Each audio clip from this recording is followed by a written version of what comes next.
Welcome back to High Courts, where we dive into the wildest, funniest, and most jaw-dropping stories the internet has to offer. Today, we're taking a trip down the chaotic rabbit hole of Reddit, where drama knows no bounds and the audacity levels are sky high. First, let's start with this case.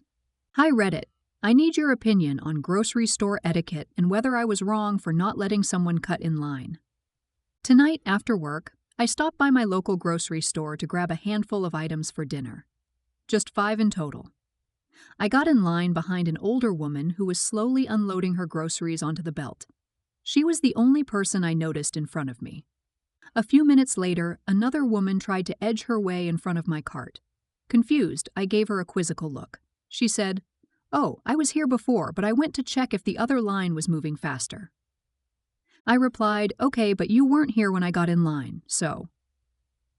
The woman insisted that she had been there first and argued she should be let back in because she only stepped away briefly to check another line. I explained that I hadn't seen her there when I arrived and suggested she either get behind me or rejoin the other line. At this point, she showed me her cart, which only had a few items, 4 packs of Jell-O, and seemed surprised I wasn't letting her back in. I pointed out that I, too, only had a few items and wasn't going to move since she hadn't been in the line when I joined. This is where I might have been in the wrong. She became visibly frustrated and said, "So you're not going to let me back in? Where's your Christmas spirit?" That comment was the last straw for me. I shot back, "Don't pull that nonsense." Honestly, if I had been behind her in line, I would have gladly held her place if she'd asked. But from my perspective, she wasn't in line when I arrived, and just assumed she could reclaim her spot without asking politely. Using Christmas spirit as leverage felt manipulative. In the end, she glared at me, said sarcastically, "I hope you have a Merry Christmas," and went back to the other cashier. Ironically, we both left the store with our items at the same time. So Reddit, was I wrong for not letting her cut in front of me and for calling out her Christmas spirit comment? Let's start judging. You're not in the wrong. She gambled and lost. She would have most likely had a different experience if asked you first, but she just assumed you'd roll over. I never let people cut the line on me. Ask, and I'll probably say yes, assume, and it's a hard no. You're not in the wrong. I was 8 months pregnant buying milk for my other kids at Target. BC, it was near my house and I was too tired to go to the good grocery store. This lady with a preteen and 55 things in her cart was like, I need to cut, please. I have an unhappy child with me." My grumpy mouth shot off, "Well, lady, I have an unhappy child in me, so back off unless you want my foot in you." I am not usually rude like that, but she just rubbed me the wrong way. You're not in the wrong. I'm so glad I read your post. I'm British. We actually invented queuing. That might not really be true, but we are famous for it. There are rules. The first rule is that if you have a full trolley and someone has 2 items, you invite them to move ahead of you in the queue. If you have a similar number of items, then this doesn't apply. The second rule is that you thank the person who allowed you to go ahead of them and say goodbye to each other as if you have been friends for 12+ years. Third rule. If you leave the queue, you start again. The only exception to this rule is if you leave your trolley or basket in the queue and tell the person behind you that you forgot to collect an item. You have to also tell them exactly what that item is. For example, an 800-gram Warburton's Toasty Loaf. Don't return with a medium sliced loaf. It has to be the Toasty Loaf. Fourth rule. At some point, another checkout will be opened whilst you are queuing, and utter carnage will commence. Someone behind you in the queue will run to the new checkout instead of following the rules. This is when we British people mutter to each other about how rude some people are.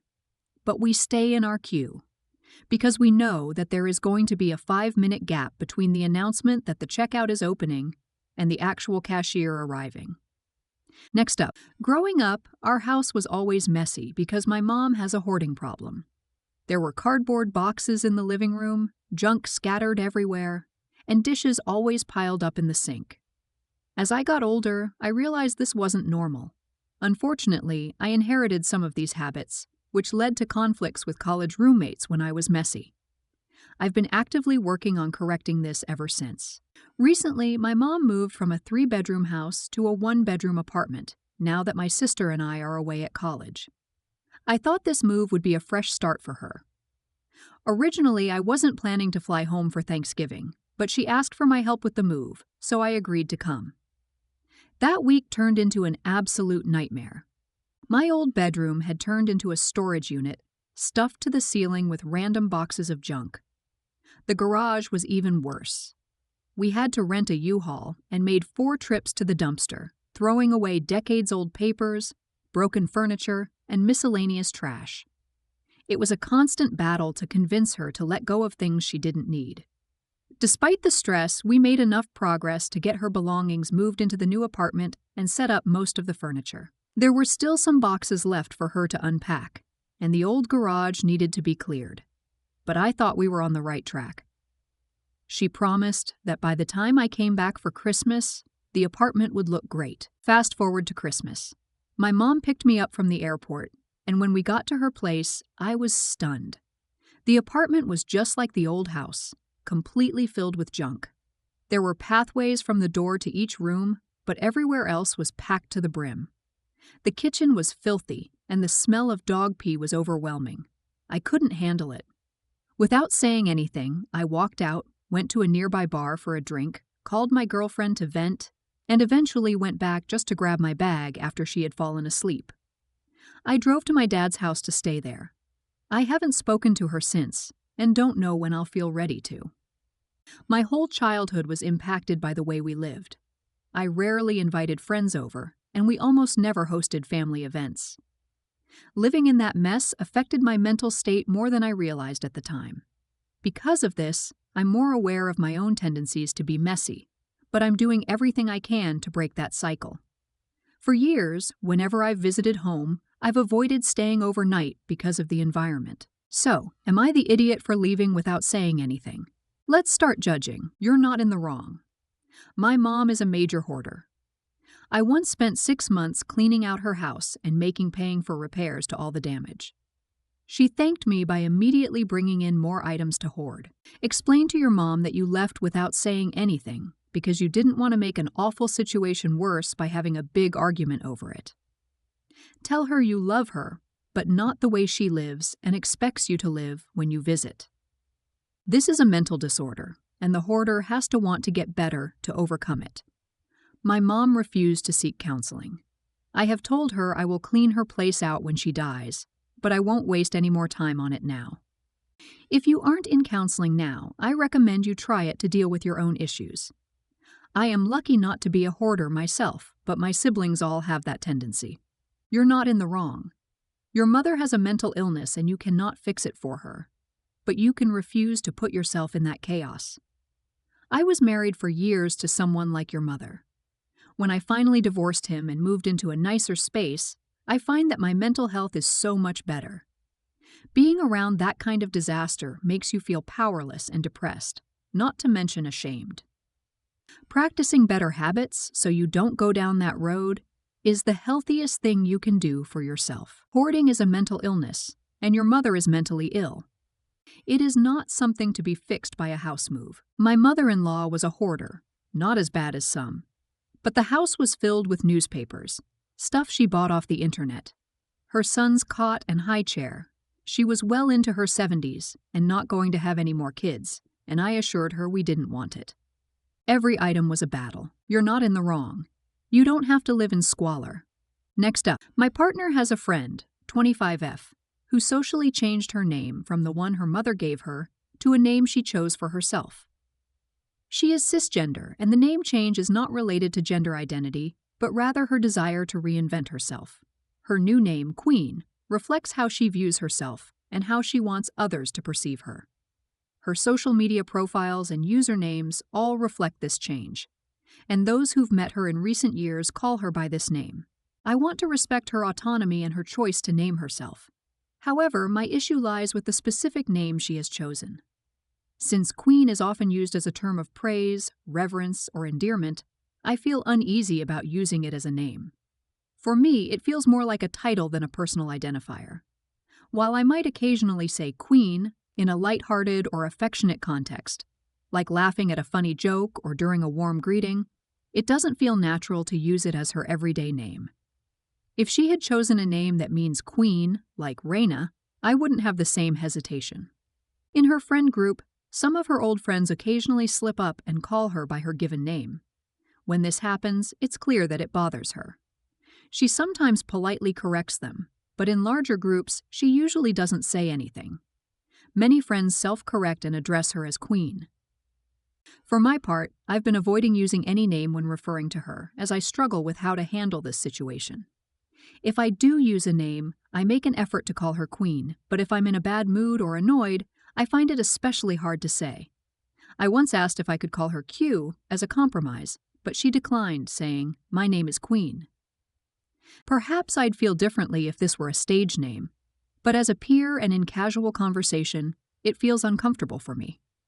I understand this is about respecting her identity, but the title-like nature of the name makes it challenging for me to fully adapt. Edit. In my original post, I referred to her as a friend, but to clarify, she is actually my partner's friend. I do appreciate responses addressing how a friend should approach this situation, though. Let's start judging. I'm going to get downvoted for this, but you're not in the wrong. Changing one's own name to queen or king or anything else that obviously signals one's belief in their own superiority over other people, and then demanding that people address you by that name is an inherently idiot move. It's so gross and absolutely reeks of narcissism. If any of my friends ever did this, I would honestly be so turned off by it that I would most likely stop being friends with them. Bletch. My own issues with valorizing the concept of royalty aside, screw monarchs, seriously. If you want people to call you queen, work to earn that and let other people give you the title as a sign of respect. You know what's funny? I know people named Princess, Queenie, Harmony, Angel, etc. Shout out to the Black and Filipino communities. And I have no issue calling them by their names, but the thought of someone changing their name to Queen would bug me a bit. Which I know is a me problem, and would be something I would work through. Because who am I to say that their name is not their name? I think this is something you need to either figure out or realize will end the friendship, as she has every right to feel disrespected. But despite knowing better, I also have that gut reaction of, don't want to do that. You're in the wrong. Stop pretending to be friends with her and you won't have to use her new name. It doesn't sound like you like her much, anyways, and perhaps her new name gives you a reason to stop being around her. If you do engage with her, you should use her name, whether you like it or not. Next up, my sister-in-law and I, and my husband, recently had a disagreement or misunderstanding about something unrelated. While trying to mend things, we each asked what we could do better moving forward. I expected her response to focus on the issue we had just resolved, but instead, she surprised me by saying I should start addressing my mother-in-law as Mrs. last name instead of using her first name. This caught me off guard because I've been married for 3 years and have always called my mother-in-law by her first name. Neither she nor my husband has ever told me otherwise or corrected me, even before we were married. This request feels out of place and unnecessary, especially considering my close relationship with my mother-in-law. My husband and I lived with her for a year during a challenging time when both she and I were dealing with major medical issues. We supported and cared for each other during that period, which created a bond between us. Changing how I address her now, 3 years into our marriage, feels like a step backward and a disregard for the relationship we've built. I can't help but feel this suggestion from my sister-in-law is more about exerting control than genuine concern for how my mother-in-law feels. My mother-in-law has never asked me to call her anything formal, and I doubt she feels strongly about it, given how long we've been using first names comfortably. While I could bring this up directly with my mother-in-law, I'd prefer to avoid doing so. It seems unnecessary to revisit something that hasn't been an issue for the past 3 years. Frankly, I don't want to start calling her Mrs. last name because it feels formal and impersonal given our shared history. Would I be wrong if I ignored my sister-in-law's suggestion and continued addressing my mother-in-law by her first name as I've always done? Let's start judging. You're not in the wrong. And I would bring it up to mother-in-law. Hey, I was talking to sister-in-law the other day, and she said I should be calling you Mrs. Jones. I know I've always called you Jill, and it occurred to me that I never asked you how you'd like me to refer to you. Is it okay that I call you Jill? You never know, she might ask you to call her mom or something. But most likely she'll respond that of course you should call her Jill. You're not in the wrong. I imagine your mother-in-law, that you lived with, can speak for herself. Further, if she had demanded this at any point, you probably wouldn't have lived with her or helped take care of each other. Sister-in-law is on a weird power trip and needs to touch some grass. You're not in the wrong if mother-in-law hasn't had an issue with it. Sister-in-law is a jerk. I would simply tell sister-in-law that if mother-in-law has an issue with it, then she can talk with you directly.